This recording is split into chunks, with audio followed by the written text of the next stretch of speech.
Hi friends, welcome to Karanya's kitchen. Karanya's కిచెన్లో ఈరోజు వీడియోలో టమాటో కొత్తిమీర పచ్చడిని ఎలా తయారు చేసుకోవచ్చో చూపించబోతున్నాను.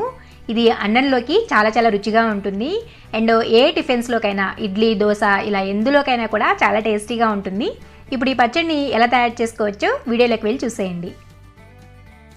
ఈ పచ్చడిని ప్రిపేర్ చేసుకోవడానికి ఫస్ట్ స్టవ్ మీద ఒక ప్యాన్ పెట్టుకుని అందులోకి 2 టేబుల్ స్పూన్లంతా పల్లీల్ని వేసుకోండి.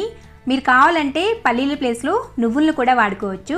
తర్వాత ఇందులోకి ఒక 1/2 టేబుల్ స్పూన్ అంతా జీలకర్రను కూడా వేసుకోండి.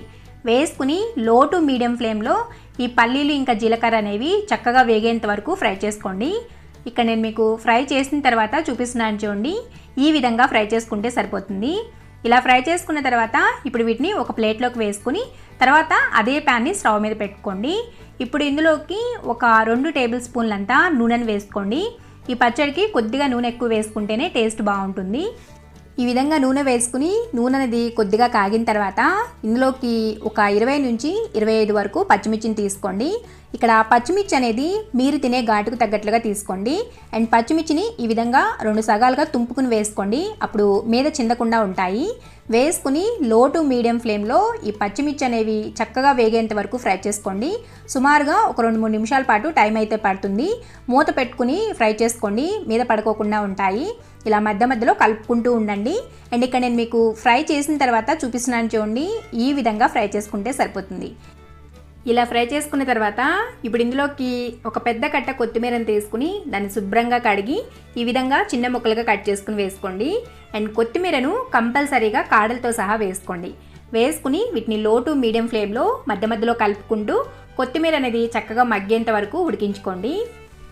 ఇలా కొత్తిమీర అనేది చక్కగా మగ్గిన తర్వాత ఇందులోకి ఒక 4 మీడియం సైజులో ఉండే టమాటోని తీసుకుని ఈ విధంగా కట్ చేసుకుని ఈ టమాటో ముక్కల్ని ఇందులోకి వేసుకోండి. వేసుకుని లో టు మీడియం ఫ్లేమ్లో మూత పెట్టుకుని మధ్యలో కలుపుకుంటూ టమాటోలు అనేవి మగ్గేంత వరకు ఉడికించుకోండి. ఇవి మగ్గడానికి సుమారుగా ఒక 4 నుంచి 5 నిమిషాల పాటు టైం అయితే పడుతుంది. ఇక్కడ నేను మీకు టమాటోలు అనేవి చక్కగా మగ్గిన తర్వాత చూపిస్తున్నాను చూడండి. ఈ విధంగా నొక్కుతూ ఉన్నారంటే తొందరగా మగ్గిపోతాయి. ఇలా మగ్గించుకున్న తర్వాత ఇప్పుడు ఇందులోకి ఒక చిన్న నిమ్మకాయ సైజ్ అంతా లేదంటే ఉసిరికాయ సైజ్ అంతా చింతపండుని వేసుకోండి. వేసుకుని ఒకసారి కలిపేసుకుని జస్ట్ 1 నిమిషం పాటు అలా మగ్గించుకోండి. ఆ చింతపండు కూడా సాఫ్ట్ అయిపోతుంది. ఈ విధంగా ఫ్రై చేసుకున్న తర్వాత ఇప్పుడు స్టవ్ ఆఫ్ చేసుకుని వీటిని పూర్తిగా చల్లారనివ్వండి. ఇవి చల్లారిన తర్వాత ఇప్పుడు ఒక మిక్సీ జార్ని తీసుకుని అందులోకి ముందుగా ఫ్రై చేసి పెట్టుకున్న పల్లీలు ఇంకా జీలకర్రను వేసుకోండి. వేసుకుని మెత్తటి పొడిలాగా ప్రిపేర్ చేసుకోండి. ఈ విధంగా గ్రైండ్ చేసుకున్న తర్వాత ఇప్పుడు ఇందులోకి ముందుగా ఫ్రై చేసి పెట్టుకున్న పచ్చిమిర్చి, టమాటోలు, కొత్తిమీర ఉంది కదా, వాటన్నిటినీ కూడా ఇందులోకి వేసుకోండి. వేసుకుని తర్వాత ఇందులోకి మీ రుచికి తగినంత ఉప్పు అనేది వేసుకోండి. తర్వాత ఇందులోకి ఒక 4 లేక 5 వెల్లుల్లి రెమ్మల్ని వేసుకోండి. వేసుకుని మెత్తగా గ్రైండ్ చేసుకోవద్దు, కచ్చా పచ్చాగా గ్రైండ్ చేసుకోండి. మెత్తగా గ్రైండ్ చేసుకుంటే అంత టేస్ట్ ఉండదన్నమాట. ఇక్కడ నేను మీకు గ్రైండ్ చేసిన తర్వాత చూపిస్తున్నాను చూడండి. ఈ విధంగా గ్రైండ్ చేసుకుంటే సరిపోతుంది. ఇలా గ్రైండ్ చేసుకున్న పచ్చడిని ఒక గిన్నెలోకి పెట్టుకోండి. తర్వాత దీనికి తాలింపుని పెట్టుకోవడానికి స్టవ్ మీద ఈ విధంగా ఒక ప్యాన్ని పెట్టుకోండి. ఇందులోకి 1 టేబుల్ స్పూన్ అంతా నూనెను వేసుకోండి. చెప్పాను కదా, ఈ పచ్చడికి కొద్దిగా నూనె ఎక్కువే పడుతుంది, కానీ టేస్ట్ మాత్రం చాలా బాగుంటుంది.